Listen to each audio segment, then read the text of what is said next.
ছোট্টবেলায় এই দিনগুলো কিন্তু আমরাও অনেক পার করেছি। এখনও সেই দিনগুলো অনেক মিস করি। এই ডিসেম্বর মাসে যখন আমাদের বার্ষিক পরীক্ষা শেষ হয়ে যেত, আমরা কিন্তু পিকনিকের ডেটটা আগেই ফিক্সড করে রাখতাম। যেই দিন পরীক্ষা শেষ হবে সেই দিনই পিকনিক হবে। তো আমি চেষ্টা করি আমার স্টুডেন্টদের নিয়েও এরকম একটা মজা করার। তো গতকাল যেহেতু আমাদের এক্সামটা শেষ হয়ে গিয়েছে, তাই আমি আমার বাসায় আমার স্টুডেন্টদের নিয়ে একটা পিকনিকের আয়োজন করেছিলাম।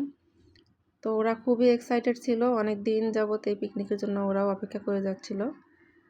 তো কালকে পরীক্ষা শেষ হওয়ার পর বাজার থেকে বাজার করে নিয়ে আসছি বাসায়। এসে রান্না বসাবো, দেখলাম গ্যাস নেই।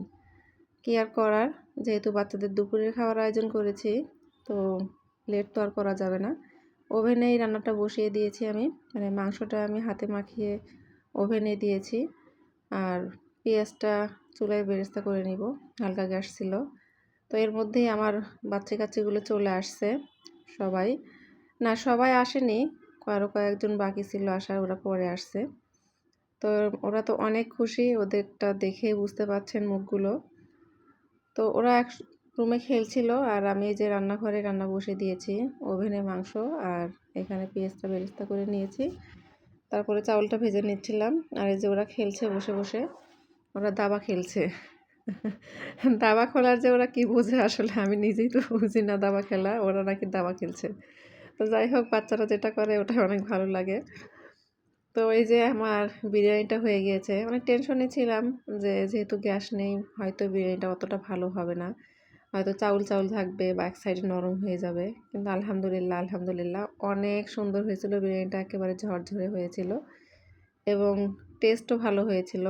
বাচ্চারা তো আসলে এরকম করে টেস্টের কিছু বোঝে না। ওরা একসঙ্গে যেটা খায় ওটাই ওদের কাছে ভালো লাগে। তারপরে ওরা অনেক প্রশংসা করেছে যে, "ম্যাম তোমার হাতের রান্না অনেক মজা।" তো ওরা সবাই অনেক মজা করে খেয়েছে একসঙ্গে বসে। আর বাচ্চারা এখন স্টুডেন্ট বলেন আর নিজের বাচ্চাই বলেন সবাই কিন্তু এক। কারণ আমরা মা জাতি। ওরা খুশি মানেই কিন্তু আমরা খুশি।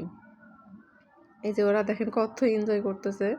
মানে এত পরিমাণ লাফালাফি করেছে যে আমার জানালার পর্দাটা ফেলে দিয়েছে। তো আমি বলেছি, "তোমরা ফেলেছো, এখন তোমরাই উঠাবে। দেখি কে ফার্স্ট হয়।" তো ওরা ওখানেও একটা কম্পিটিশন লাগিয়ে দিলাম। ওটা নিয়ে ওরা যুদ্ধ চালাচ্ছিল। তো খেলাধুলা আমরা বিকেল পর্যন্ত করেছি। তারপরে এই যে কেক কাটার জন্য আমরা ছাদে চলে আসছি। তো ওরা তো কিছুতেই কেক কাটবে না, মানে আরও লেট করে কাটবে। মানে আমি বলেছিলাম কেকটা কাটার পর আমরা সবাই বাসায় চলে যাব। এইজন্য ওরা কেউ কেক কাটতে চাচ্ছিল না। মানে কেক কাটা হয়ে গেলে তো বাসায় চলে যেতে হবে।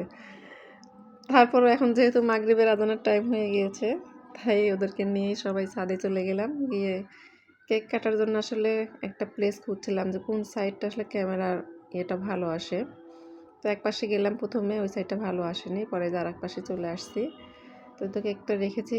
তো ওদের জন্য চকলেট কেক আমি বানিয়েছিলাম, আগের ভিডিওতে দেখিয়েছি। তো এখানে 2 পাউন্ড কেকটা আমি একটু ফ্ল্যাট করে বানিয়েছিলাম, বেশ বড় দেখা যাচ্ছে। তো আমার বাচ্চা আসছিল মনে হয় 10-12 জন। তো সবাই মিলে দেখেন কত মজা করে কেক কাটতেছে। খুব এনজয় করেছে আর ওদের এই এনজয় করা দেখে আমার অনেক ভালো লাগছে। ওই যে বললাম আমরা মা জাতি, সন্তানরা খুশি মানে আমরা মারা খুশি। তো কেক কেটে সবাই খাচ্ছে। তো ওদের জন্য সবাই একটু দোয়া করবেন আর ভালো লাগলে একটা লাইক করে দিবেন। আর আমার ইউটিউব চ্যানেলে যারা নতুন, প্লিজ একটা সাবস্ক্রাইব করে দেওয়ার পাশেই থাকবেন। এই কাজটি যারা অলরেডি করে দিয়েছেন তাদেরকে অসংখ্য ধন্যবাদ। এই দেখেন আমার সাঙ্গপাঙ্গগুলো কেক আলহামদুলিল্লাহ শেষ করে ফেলেছে। তো এরপরে ফটোশ্যুট হচ্ছিল, সবাই মিলে ছবি তুলছিলাম। ছবি তোলার জন্য যে কে কতভাবে পোজ দিচ্ছিল সেটা তো আর ভিডিওতে দেখাতে পারলাম না, তাহলে তো ভিডিওটা অনেক বেশি লং হয়ে যায়। যাই হোক, ওখান থেকে চলে আসছি রুমে। তো এই 7 আপটা দুপুরে খাওয়ার কথা ভুলে গিয়েছিলাম, তাই সবাইকে দিয়ে দিলাম। অবশ্য 2 জন চলে গিয়েছিল। তো এটা কিন্তু আর একটা স্টুডেন্ট নিয়ে আসছিল ওরা খাওয়ার জন্য। তো সবাইকে দিচ্ছি। তো সবাই ভালো থাকবেন, সুস্থ থাকবেন। আল্লাহ হাফেজ।